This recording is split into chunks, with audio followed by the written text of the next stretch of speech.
Welcome back to another lesson on logarithms. Today we are going to see an example of how we can employ logarithms to multiply two numbers.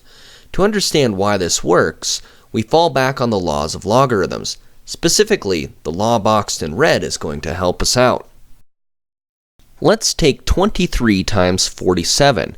You can easily verify that this product is 1081. In the second line, I take the natural log of both sides. Using the law we just saw, this splits up the left-hand side into the natural log of 23 plus the natural log of 47. We can use the series expansion for the natural log to find these numbers. They are underlined in blue in the last line. The sum is on the right-hand side. Now we just exponentiate that number.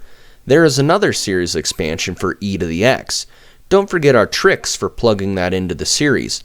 Namely, we split up the whole number 6 and the 0.985642 after the decimal.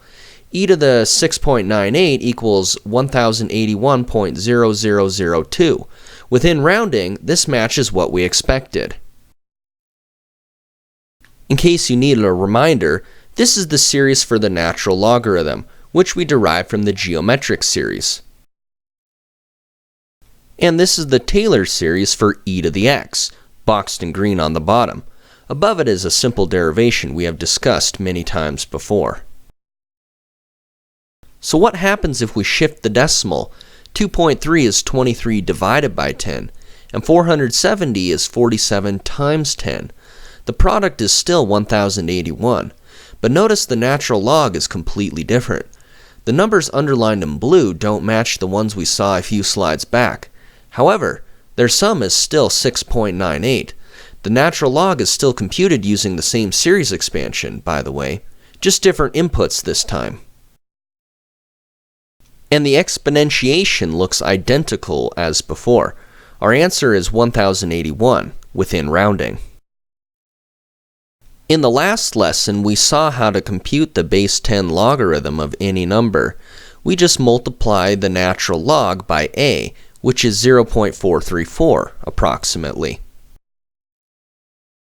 So let's do that for the natural log of 23 and natural log of 47, which we just saw a few slides back.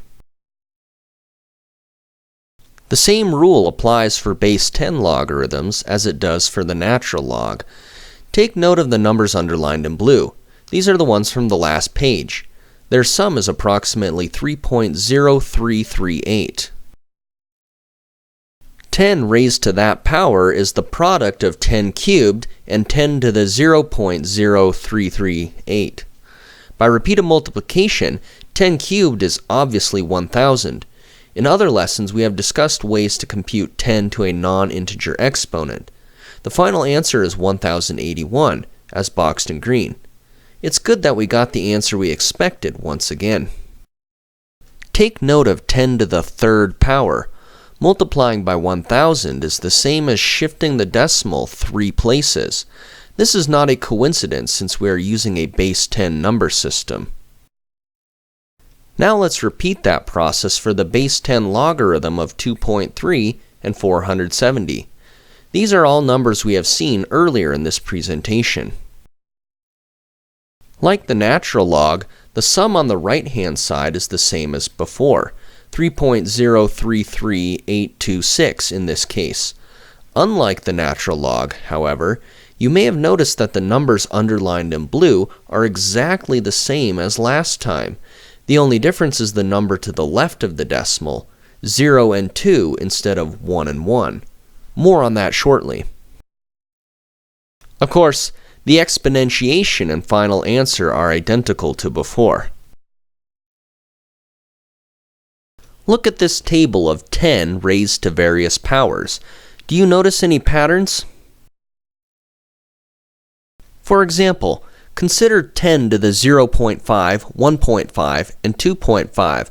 Look at the digits underlined in green. They are identical. The only difference is a shift of the decimal place. This pattern continues for 10 to the 3.5, 4.5, and so on.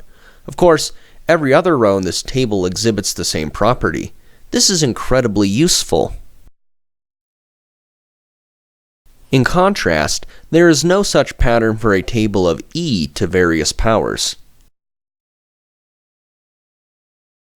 So back to this.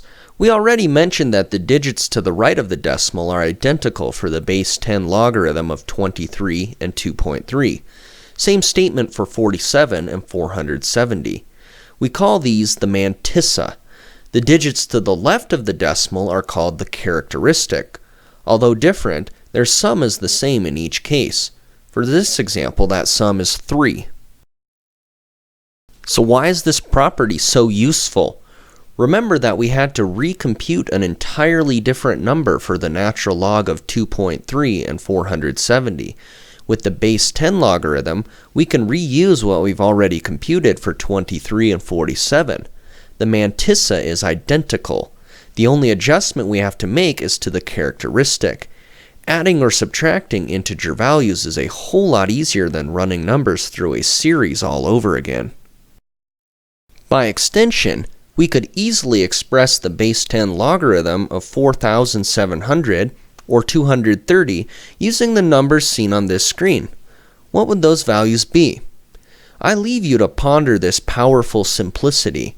Coming up, we will see how mathematicians and scientists of ages past use this property to make their computational tasks much easier. Stick around for that. Thanks for watching.